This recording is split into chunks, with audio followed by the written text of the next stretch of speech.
Hi guys, gagawa ko ng wonton. Yan ang karne natin. Lagyan natin ng ginger at saka garlic. Then ice cube. Counting baking powder.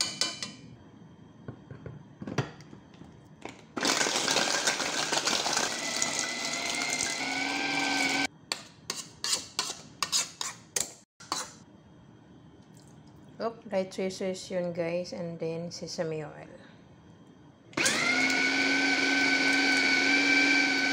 Check natin. Ganyan guys ang pagbalot ng ano yan natin? Wonton. Wonton. See, ang liit. Yun na guys, oh. Yeah. At ito na, nabalot ko na.